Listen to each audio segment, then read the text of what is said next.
As long as you don't have to leave. No, no. You're okay staying. Yeah, yeah, I've got to go to me for now. People get used to it in a certain way. I mean, they probably don't really need it. They come from FB. But, you know, if that class ends a little late. Yeah, having to go between Netty and North Campus has been a big problem for the past this year. I keep complaining about attendance because people can't be asked to go in between the two for each different lecture. I mean, it's only a 10-minute session, 5 minutes. I know, Like, a lot of lectures will go long as well, and so it's you're really supposed to have lectures 10 minutes before the hour, aren't you? But I think some lecturers extend that time just a tad. Do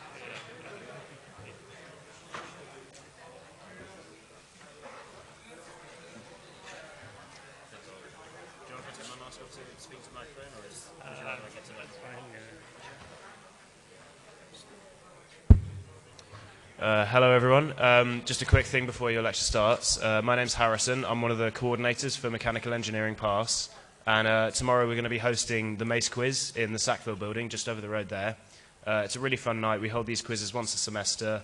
You can form a team with any of your friends. Just scan the QR code there, and it takes you to a sign-up sheet. There's free pizza, free drinks. It's a really fun night. And we hope to see you there. We're also going to be sending these around in your emails as well, just in case you aren't able to scan it there, so that will take you straight to the sheet. So yeah, form a team, come along, and we hope to see you there. Thank you. Cheers, lecturer.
Okay, I'm going to get started now. Just to repeat for anybody that might have just come in, there's a bit of an advertisement for the MACE Pass quiz, which is tomorrow, Thursday, 6 to 8 in the Sackville Street building. It's just for fun, organized by students. There was a student here earlier announcing about it. And so if you are interested in attending, definitely a good opportunity. And with that, let's go back to the review session. And so I did have some announcements as well to make. So I hope you're aware the practice version of the coursework assignment is now available. So you can go on Blackboard and attempt the practice version now. The assessment version will become available next Monday. And you have to complete them both by next Friday. So that's Friday, December 10th. Sorry. I seem to have a typo there. I apologize. This is supposed to say Tuesday, December 9th. So the second announcement here is that because of a required security update, which I was just informed about yesterday, we are going to have to close the quiz between 5 a.m. and 9 a.m. on Tuesday, December 7th. So that says 9th there. I apologize. It's supposed to be next Tuesday, December 7th. So you're not going to be able to start the quiz between 5 a.m. and 9 a.m. I don't know if anyone will want to do that, but just to let you know, it's not going to work. Okay, so that's the announcements about the assignment. We'll get back into the material again.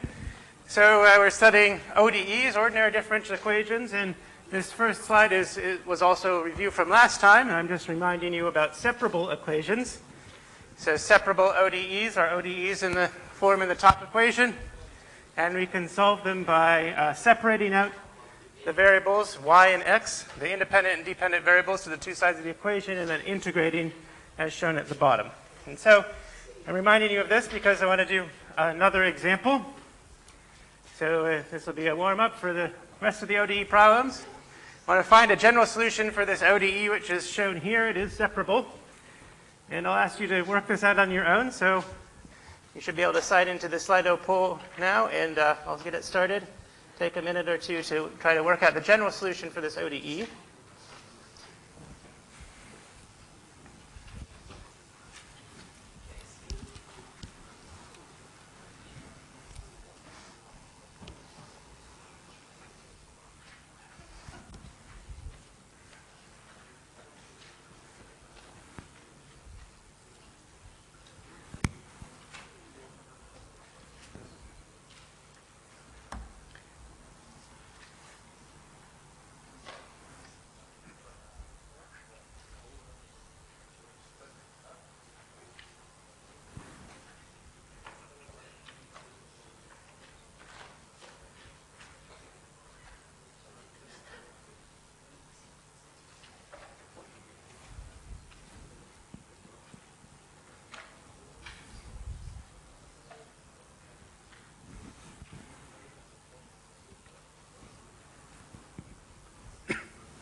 Okay, well, sorry if you're still working on it. There's a few people who have answered now. Let me show you the results.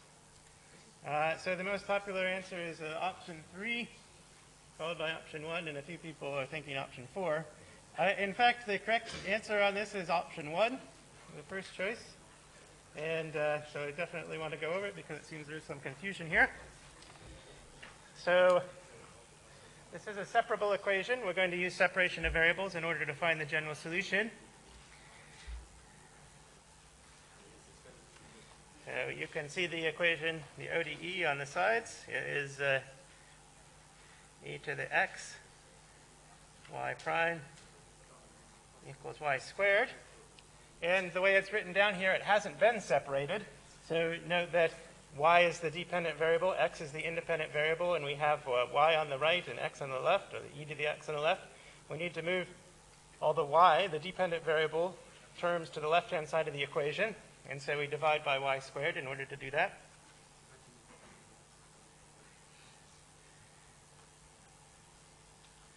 And we also multiply by e to the negative x, or divide by e to the x in order to move the exponential to the other side of the equation as well. So you get this after you've separated out the equations. And so if we refer back to the general method here, the function 1 over y squared is what's written as h of y there. And the function e to the negative x is what's written as g of x for this particular case. And then the next step is to do those two integrals. And so we do the integral 1 over y squared dy equals the integral e to the negative x dx. And so these integrals aren't too hard. So the integral of 1 over y squared, that's the integral of y to the negative 2. It's negative 1 over y. And the integral on the other side is negative e to the negative x. And we have to add a constant. So when we do these integrals, generally there would be an arbitrary constant in both of them, but we can combine those two arbitrary constants together. We only need to include one arbitrary constant here. And then we would want to solve for y. So first we multiply through by negative 1. 1 over y equals e to the negative x minus c. And then cross multiply. So we get y equals 1 over e to the negative x minus c. And, well, you may say that's a little bit different than option 1 here, which you can see on the sides, which is what I said is correct. But this is just because we've renamed the arbitrary constant. So we introduce a new arbitrary constant, which is just negative c. Say c hat equals negative c, and then this solution becomes y equals 1 over e to the negative x plus c hat. All right, and doesn't really matter what we call the arbitrary constant, so that option 1 is the correct answer. Any questions about that example? Okay. Let's continue on.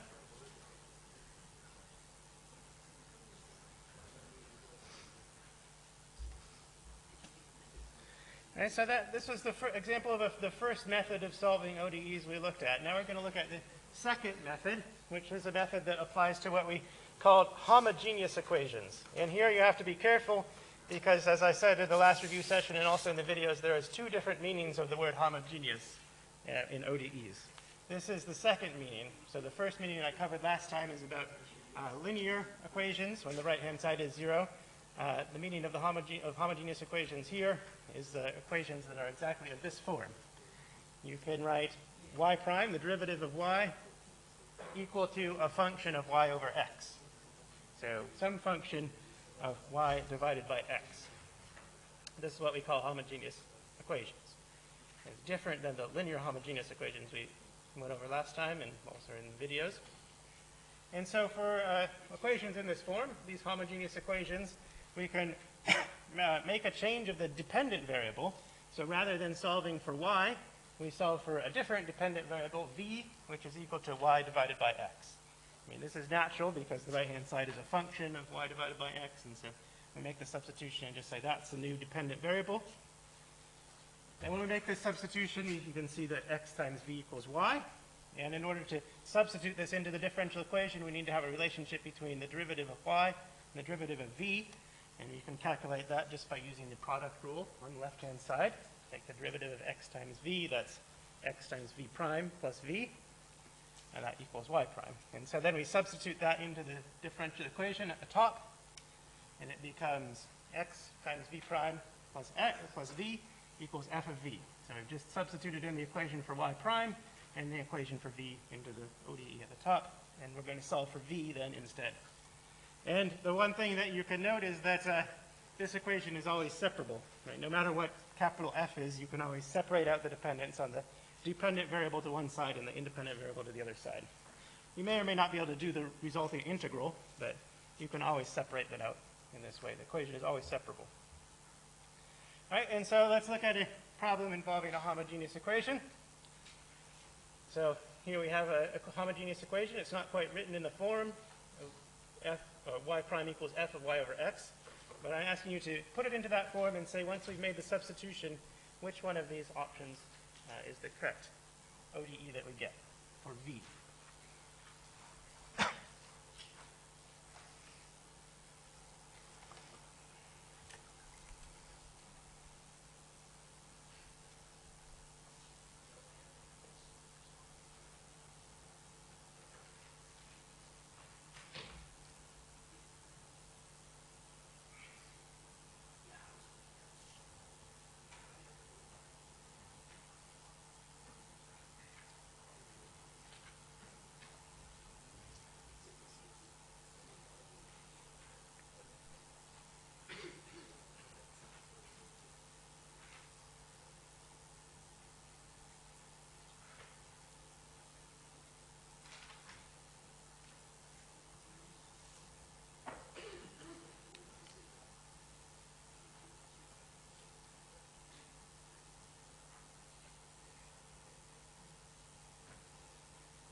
All right, well, sorry for still working on it again. Not too many people answering this one, so I take it that there's some confusion about this method. A few more answers have come in. The correct answer is option 4, so good job if you got that one.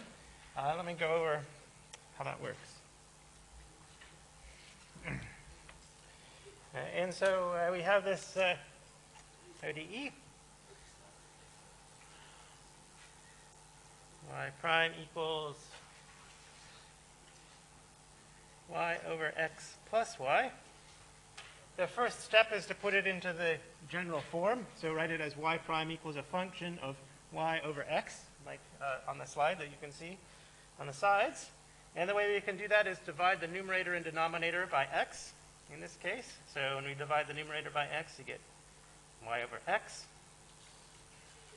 And divide x by x, you get 1, and then y over x here. And so this is the function capital F of y over x. You see it's function only of y over x. And now we make the substitution.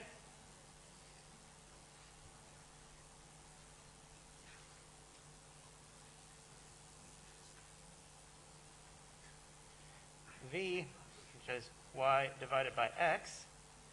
And as you can see on the sides, when we calculate the relationship between v prime and x prime, we get x v prime plus v equals y prime, which just comes from the product rule.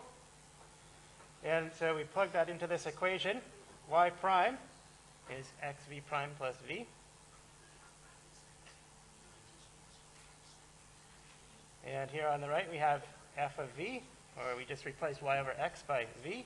So it's v over 1 plus v. Okay, and then we want to get one of these four answers. So we want to separate out the dependence on x and v. It's a separable equation. So first let's subtract v to the other side of the equation. X v prime equals v over 1 plus v minus v. And then we combine these two terms together. And so it becomes v minus v times 1 plus v divided by 1 plus v. And we combine the terms together. And then we have v minus v squared in the numerator. So that's minus v squared divided by 1 plus v. Okay, and so the equation that we get when we've made the substitution is x v prime equals negative v squared over 1 plus v. So that's option 4. So that's the answer to the poll. Any questions about that? I'll continue and solve the equation, but stop and see if there's questions now. All right. So now it's a separable equation. So we use separation of variables to solve for v. And so we multiply and divide by, well, multiply by 1 plus v and divide by v squared.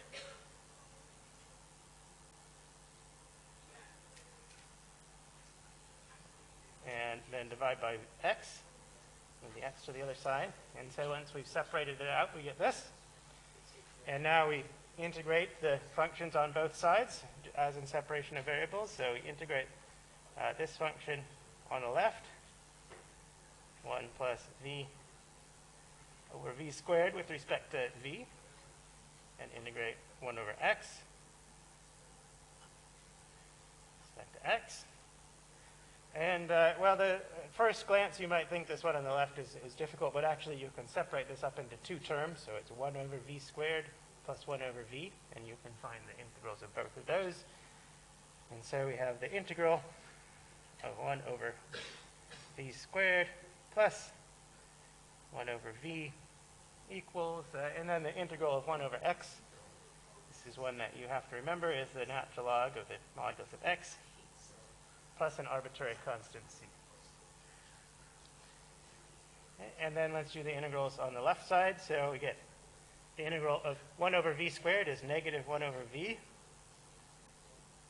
And then this is the natural log of modulus of v equals the natural log of modulus of x plus c.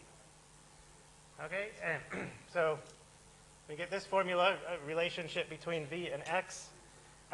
So this is an implicit general solution. In fact, in this case, it's not possible to analytically solve this for v as a function of x. We can simplify a little bit, which I'll do. An implicit general solution for v, I should say, not for y.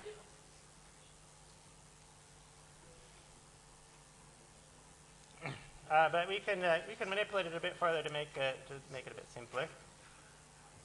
But it's not possible to solve it explicitly. So one thing we can do is we can take the exponential of both sides.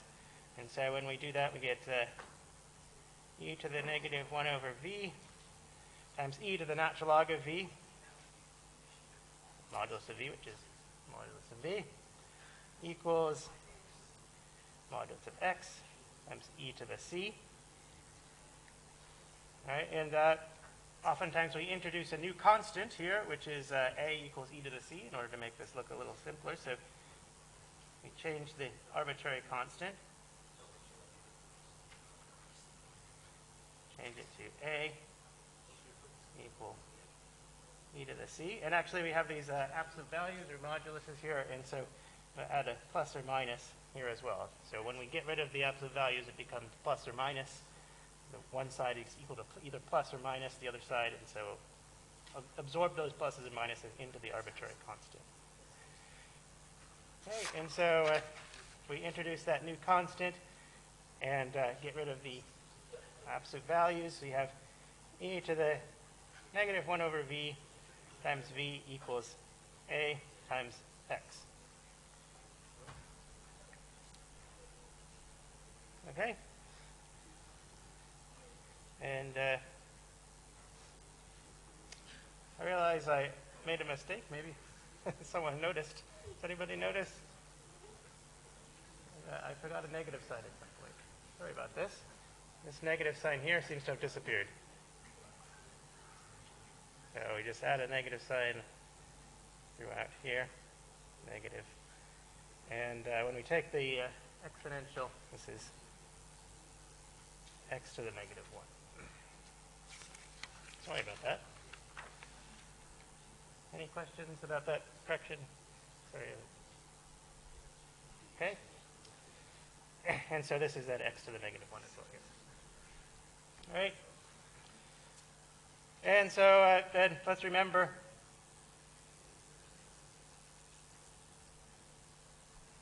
that v equals y over x.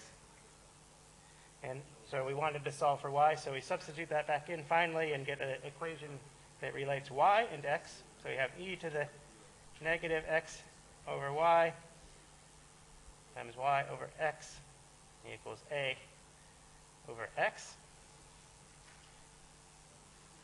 And maybe it's slightly simpler if we multiply through by x. So e to the negative x over y means y equals a constant a. Okay? And so this is, I think, as simple as you can get the general solution for y. It's not possible to solve explicitly for y. Implicit general solution.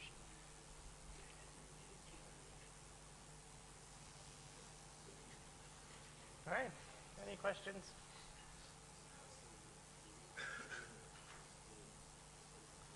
Okay.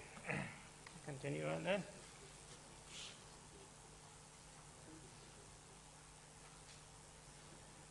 There is a question that came up on Slido that maybe I should address that. Someone asked about the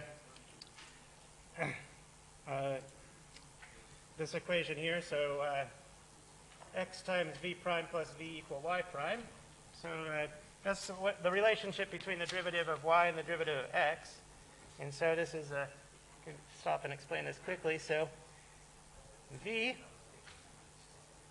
is y divided by x. That's what the substitution is. And that's equivalent to x times v equals y. And then we take the derivative of both sides of this equation with respect to x.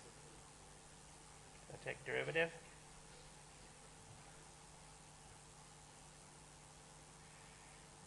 And we get, on the left, you have to apply the product rule. And so x times v prime plus v times the derivative of x with respect to x, which is just 1, equals the derivative of y prime. And so this is where this formula comes from.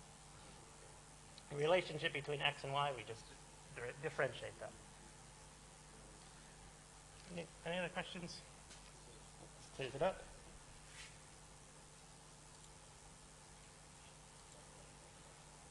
Okay.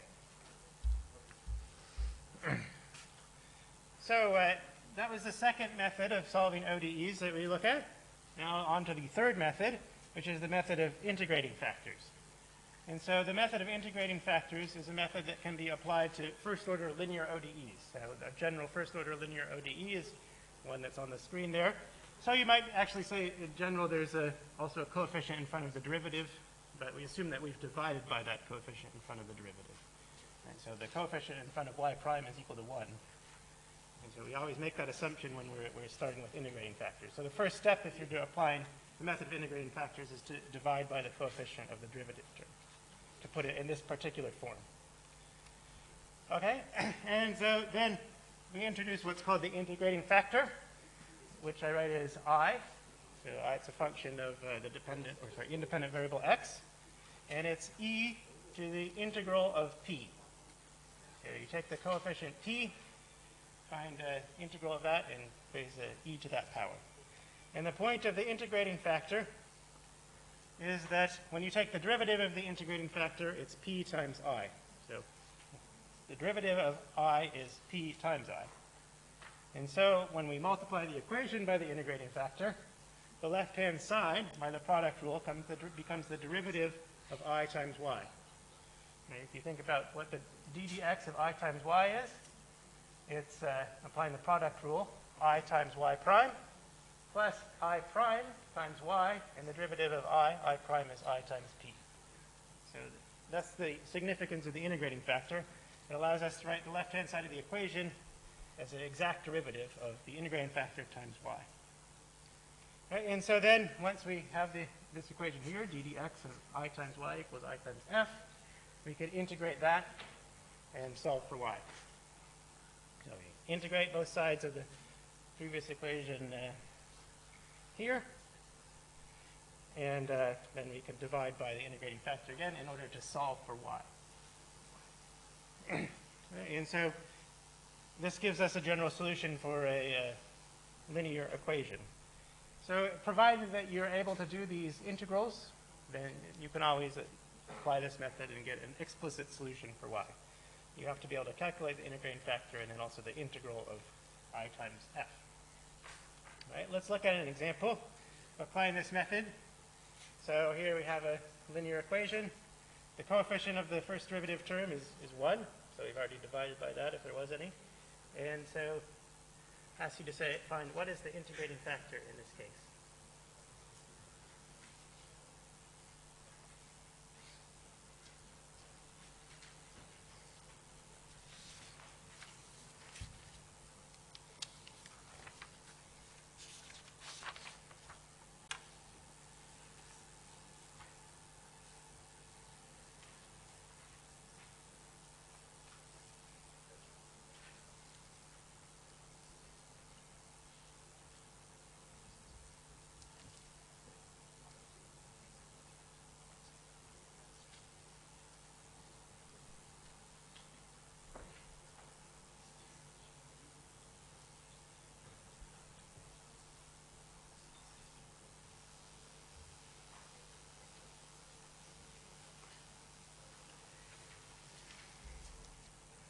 Okay, this one's a bit easier than the previous question, so I'll stop here. A number of people have answered and gotten it correct, so it is option 2. I is e to the t cubed over 3. Let's go through that and also solve the rest of this equation. And so we have the equation y prime plus t squared y equals cosine of t e to the negative t cubed over 3. And referring back to the general form from the previous slide of a linear equation, this t squared is the function p of t. And so the integrating factor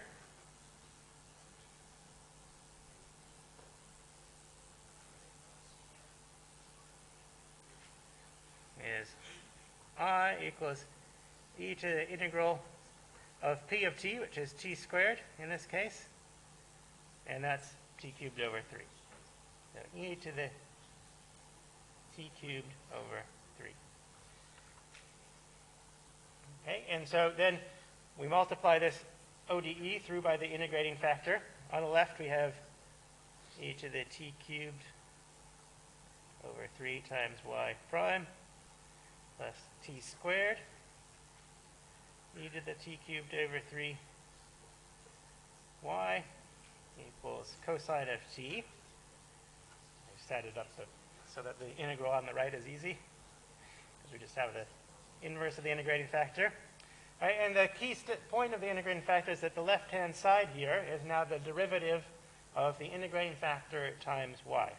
So it's d dt of the integrating factor e to the t cubed over 3, in this case, times y.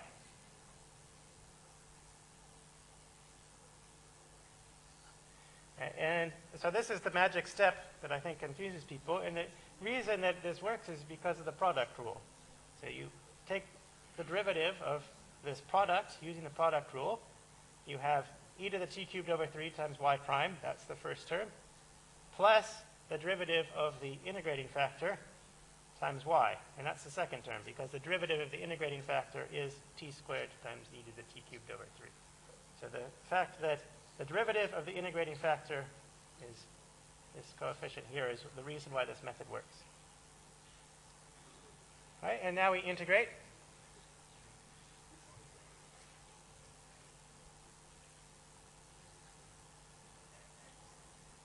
And so on the left you have the integral of the derivative, and so that's easy.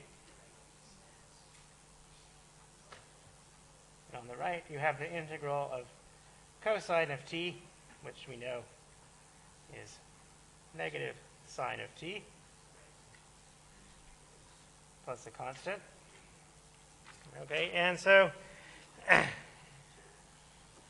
oh, sorry. Messing up these negative signs again. Of course, the integral of cosine is sine, not negative sine. Easy to get that confused. Sorry. It should be positive. And on the left, when we do this integral, we have e to the t cubed over 3 times y. And so that equals sine of t plus constant c. Okay, and then it's easy to solve for y in these cases because you just divide by the integrating factor. So the integrating factor is e to the t cubed over 3. You just divide by that. We get e to the negative t cubed over 3 sine of t plus c, arbitrary constant, times e to the negative t cubed over 3. And that's the general solution for this ODE.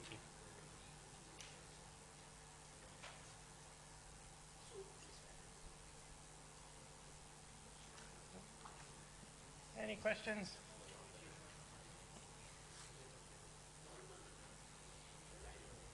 Okay, so that's the third method of solving ODEs. Works for linear equations. We can apply an integrating factor. There's one more method that we've studied, and that's the method that applies to exact equations. And so exact equations are equations in this general form at the top. So some function of both x and y, that's the dependent and independent variable, plus some function of both the variables times dy dx equals 0. Right, so any equation, ODE, could actually be written in that form. Any first order ODE, I should say, can be written in that form. But what makes it exact is this relationship between p and q, the coefficients p and q. Right, so the derivative of p with respect to y equals the derivative of q with respect to x. Right, you should hopefully recognize this as being relevant from when we study Green's theorem. And Green's theorem is in fact related to this, although we're not going to fully explore that relationship. But it should be, again, familiar from when we looked at Green's theorem. It should ring a bell. The point of the exact functions, or exact ODEs, is that you can find a potential function. So we introduce a new function, capital phi, this Greek letter, such that the derivative of capital Phi with respect to x equals p, and the derivative of capital Phi with respect to y equals q. And so if the equation is exact, which means there's this particular relationship between p and q, then there's a potential function which satisfies both of these equations. And you can find that potential function, provided you can do certain integrals. Right, and then an implicit general solution for the ODE is that the potential function equals a constant. Right, the reason this is gives you an implicit general solution can be found by implicit differentiation. If you take the implicit derivative of this equation, assuming that phi satisfies the two equations above, then you get the ODE from the top. And so this is why this is a general solution for the ODE. So let's look at an example of an exact equation. So here's an equation. And so in this case, p is 2xy, 3x squared, y squared. So that's the part that's not multiplied by dy dx. And q is the coefficient of dy dx. In this case, x squared plus 2y cubed plus 1. And we should first check that the equation is exact. And so that's checking that dp dy equals dq dx. Remember, that's the relationship here, dp dy equals dq dx. So let's quickly check that this is exact. And so we have p and q as shown there. P equals 2xy plus 3x squared y squared. Q equals x squared plus 2yx cubed plus 1. So dp dy equals 2x plus 6x squared y. Taking the derivative of this with respect to y. Partial derivative of q with respect to x is 2x plus 6y x squared, and you can see that these are the same. So since dp dy equals dq dx, this equation is exact.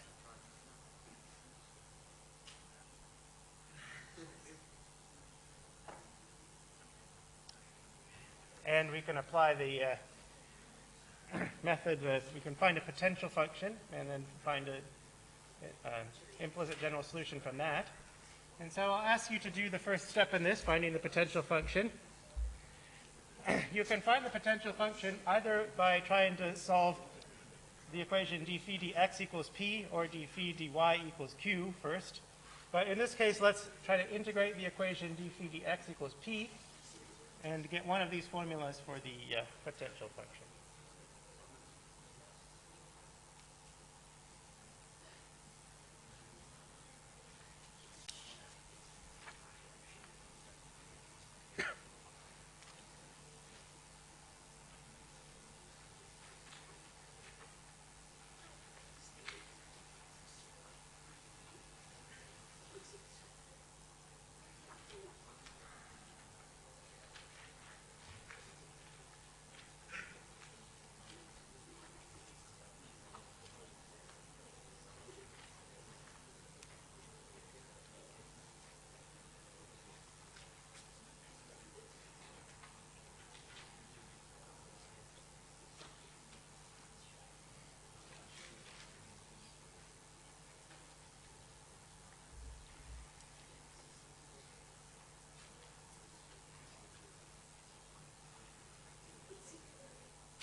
Okay, so this one again is not too difficult of an integral, so I'll stop here. The correct answer is 2, and that's what everybody who answered gave, so good job if you did it. And the way we do it is simply integrating with respect to x, treating y as a constant. Let me just quickly go over that. So we have d phi dx equals p, and p was given by this equation. Remember from up here, that was what p is. This is the coefficient that's not multiplied by dy dx. And so when we integrate with respect to x,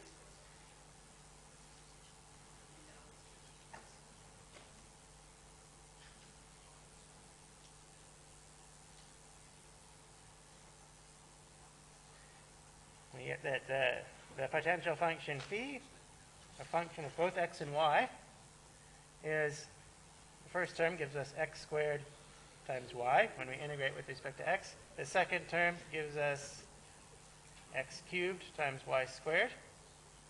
And then we have to add a constant when we do an integral. But here's the kind of wrinkle in this type of problem. That constant can depend on y, right, because we only integrated with respect to x. So it's a constant. It doesn't depend on x, but it can depend on the other variable, a of y. And so this is option 2. It is important to remember that this constant here could depend on the other variable. All right? So this doesn't fully solve for the potential function because we still have this unknown function of y. But we can solve for this function a of y by using the other equation that the potential function should satisfy. So going back to the previous slide, which is d phi dy equals q. So we already used d phi dx equals p, and we use the other one now. Okay, and so we take the derivative with respect to y now, and so that's going to be x squared plus 2x cubed y plus the derivative of this function only of y, and that should equal q. Right, and q, if we remember, is x squared plus 2y cubed plus 1. It's the coefficient of dy dx in the differential equation. Equals x squared plus 2y x cubed plus 1. And now the x squareds cancel, the 2x cubed y's cancel, and you just get the derivative of this function only of y equals 1. And so at this point, when you're solving these equations, you should get an equation like this, where you have a derivative of this a function only of y equals some function of y. If there's still x's involved in this, then you've made some mistake. But it looks like we've done it right because the x doesn't appear anywhere. So we can now integrate this and get that a of y equals y plus some constant. And that's a constant. It doesn't depend on either of the variables. All right, and so we can put that, what we've just solved, back into this equation for the potential function and get the full equation for the potential function. That's x squared y plus x cubed y squared. That's what we had here. Plus a of y, so that's plus y. And then we have this constant, c. And when we're finding the potential function, we only need to find one potential function. Remember, the general solution is the potential function equal to a constant. If you look at the sides, the general solution is the potential function equal to a constant. And if we leave a constant here in the potential function, we can just combine that with the constant that appears in the general solution. So it's actually not necessary to take this arbitrary constant here. So the potential we can use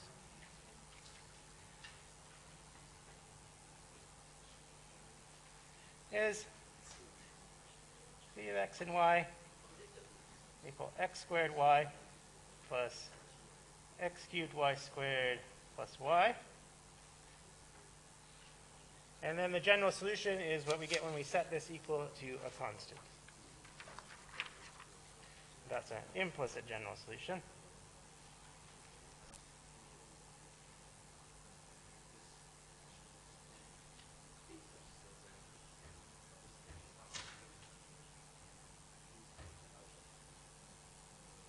Is the potential function equal to a constant c. And so in this case, it's x squared y plus x cubed y squared plus y equals c. All right, this would be the implicit general solution.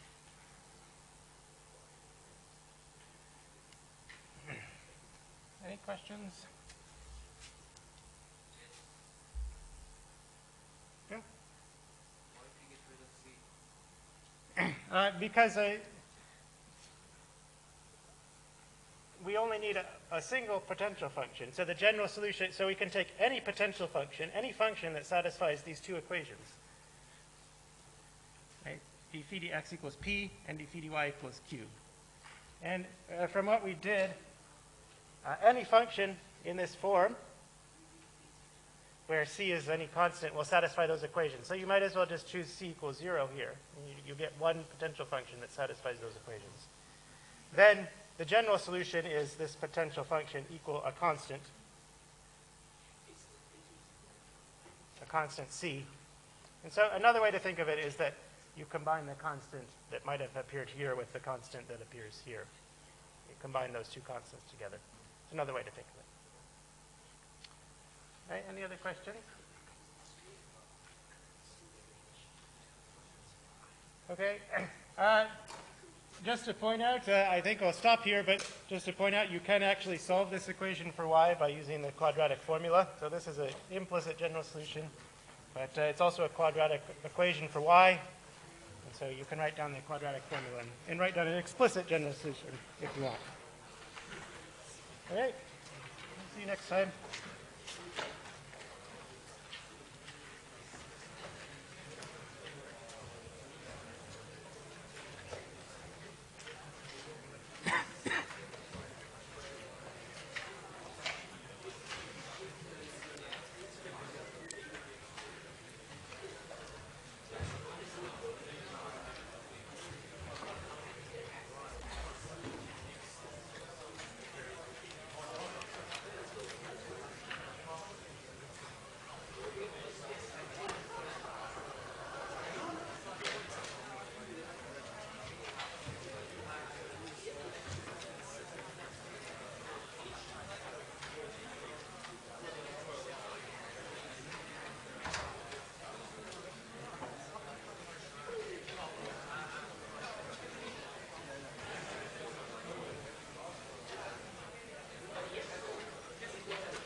Question.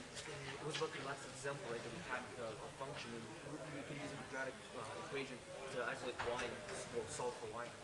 So the a term would be then x squared, the b term would be x cubed, but then the last term, yeah, that one. So, Because you could treat x as being a constant, then oops, I'm so sorry. There was rain. It was raining a lot, and that's fine. Don't worry about it. So, yeah, I mean, if you rearrange this, you'd have x cubed times y squared, that's that term, plus these two, which are both y, so x squared plus 1 times y, and then move the c to the other side. Right, so the quadratic formula, like this will be yours. that would be C. interesting. So y equals negative x squared plus 1 plus or minus square root of x squared plus 1 squared plus minus 4 times 4 cubed c divided by 2x cubed. You could exactly isolate for y. That makes sense. Yeah. Very interesting. Very interesting. And just the other thing, so the announcements in the beginning of this session, they were just about this, the class, Yeah. and also about the coursework Yes. in this case. It's just a matter of doing the practice and doing the official one then, Yeah. right? It's Yeah. just submitting that. Yeah. And the one other thing is that between Tuesday, next Tuesday, 5 a.m. and 9 a.m., you're not going to be able to do it. So there's like a system reset. Oh, on Tuesday next week? Yeah. Oh, okay. Between 5 and 9 in the morning. So I don't know if you would want to do it then, but you won't be able to do it then. Sure, why not?